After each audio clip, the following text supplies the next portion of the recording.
Welcome back to the channel, ladies and gents. Mainly gents according to the statistics, but there's a few women out there who watch. I've been procrastinating lately because I've just been lazy. Been so busy getting the house cleaned up and just doing things. I'm considered essential, so my job hasn't changed, so I'm still going to work every day. And actually I've been working more hours than before, because the way they have it structured, used to be everybody had about every other Friday off, so you never had meetings on Fridays. Now, with the way they have it structured, they're running a split schedule so that there's meetings 24 hours a day, 7 days a damn week. So I've been a lot busier at work than normal. But I guess that's good, because, well, some people aren't that lucky.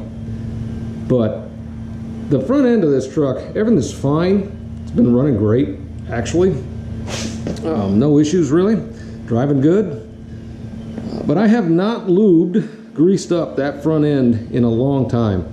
Probably since I changed the steering box. And boy, I don't even think I made a video of that when I did it. So that was quite a few years ago. So I am about to get under that poor thing and sweep this out, clean the floor a little bit, and get under there with my grease gun and just hit all the points. And I'll show you where all the points are and make a couple of comments about a few pieces of this four-wheel drive suspension that you got to be careful of, because they're a little sneaky. And then, well, yeah, then I'll have greased the front end, and at least I will have done something over the last couple of weeks to keep these vehicles running.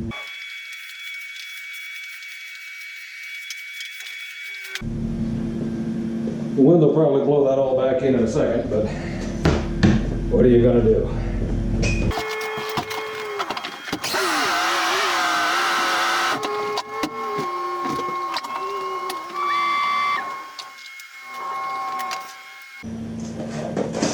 You probably don't need a jack on a four-wheel drive, but it'll help a little bit.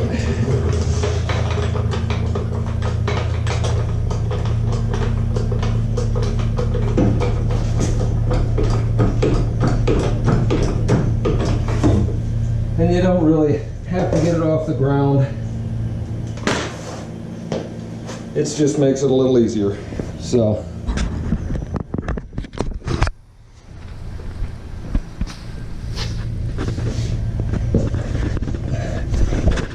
Okay.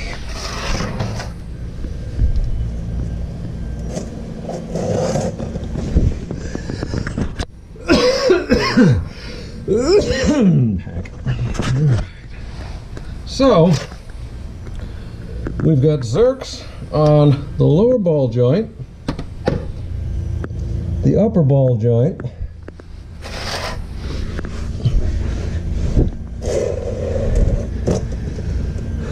this tie rod end,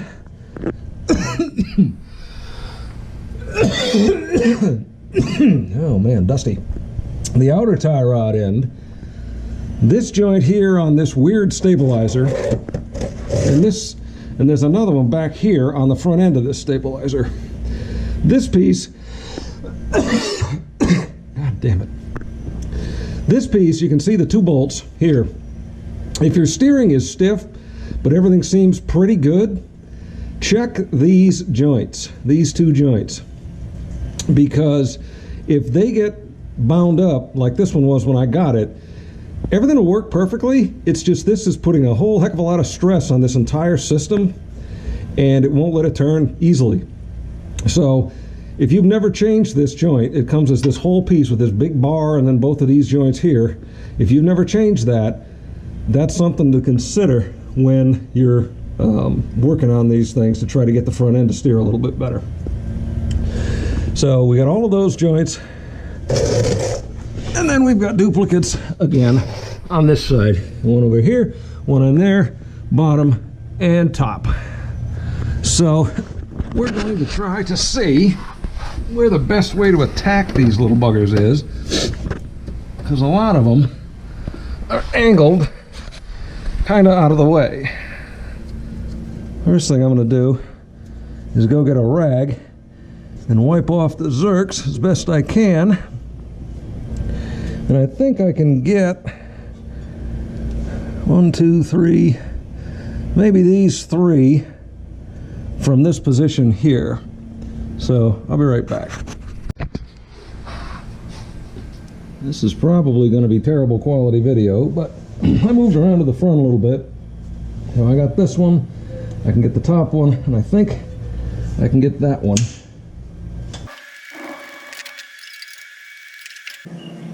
Yeah, didn't get that hooked on. That's gross. Yeah, it was a waste.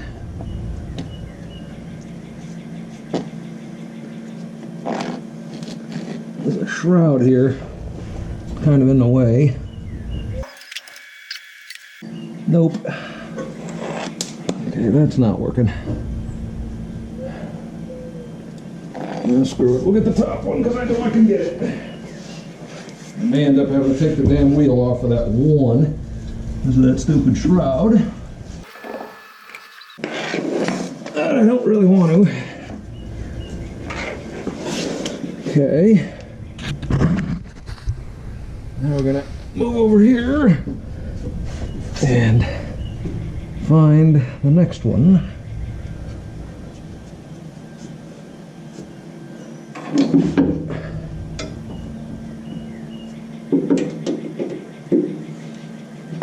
And this one here is that one on the vertical piece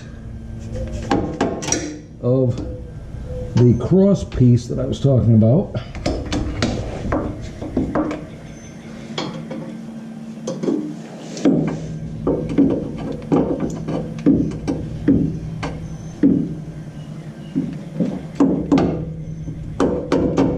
Okay, got that one.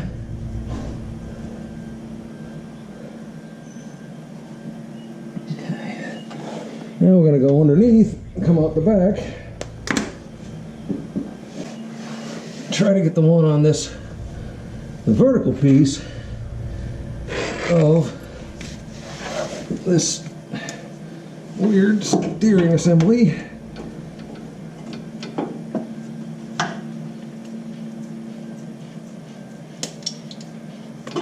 Got it.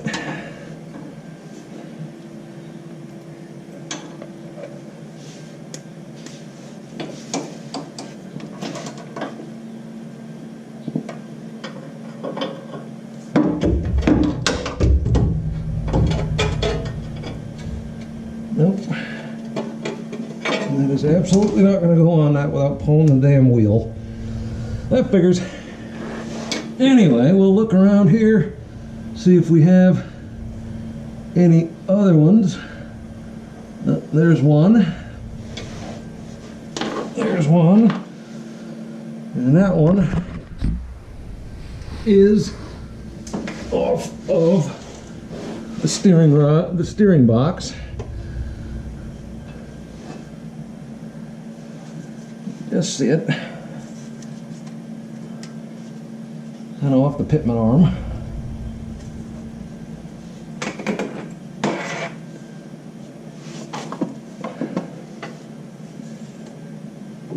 There's it. Now I just laid my head down in the oil, but well.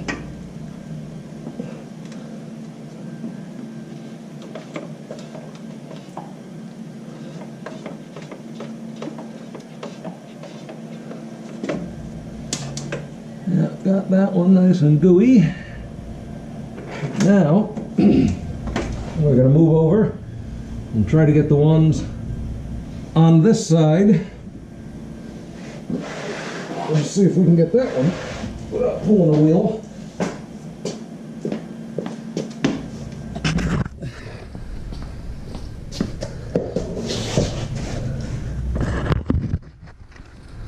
Probably not.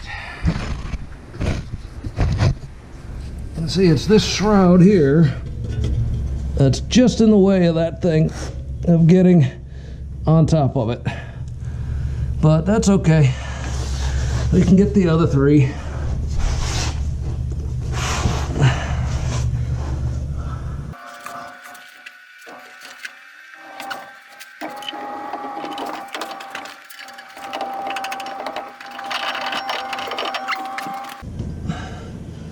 Sometimes they don't want to come off.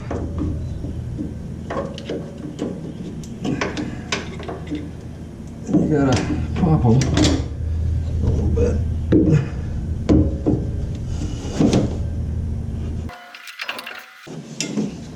The other thing you can do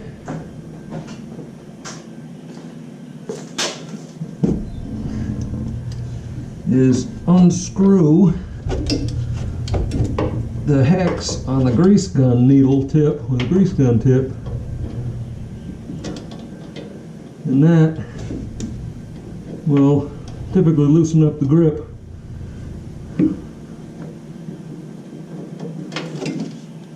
And let it pop off like that.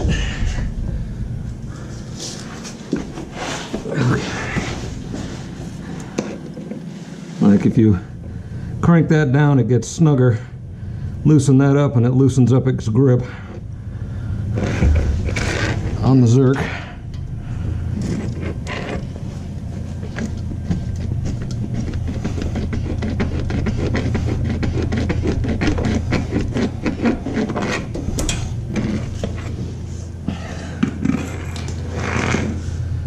All right, so that's the whole front end. You can tell it's all aftermarket because these things didn't come with any Zerks from the factory, so you couldn't grease it if you wanted to. Now I'm gonna have to pop the wheel off to get that upper tire rod on each side, which is kind of annoying, but not much to it. So that's pretty much what you can do. You can get the, like I said, if you can get it up on jacks with the front wheels off, much as I hated to do it, didn't really want to, but you're kind of going to have to if you've still got those shrouds. But once you do that, it's maybe a 20-minute job to get in there with a grease gun. You got to have one with a flexible hose on it like that, or you'll never get it on all of those things, given the angles of the dangles. But that's pretty much it. I don't think my drive shaft's original, so I don't believe those U-joints have anything on it. Same thing with the front drive shaft. That's original. I don't think there's a grease point on any of those. I'll check. If I find them, I'll add it to the end of this, but I don't think there are. It's really just this whole front end, and it's not so bad down here, but if you're up in the salt and the water and the muck and the crap, that stuff rusts really quick. So the more grease you can keep on it, you probably ought to do this at least once a year, at a minimum. But anyway, hope you all are having a good day. I'll have, again, there's these tools that I use are available on my Amazon affiliates page. That goes to support the channel. If you choose to click through and purchase anything from in there, the link will be in the description. Otherwise, hope you all still having a good day. Take care.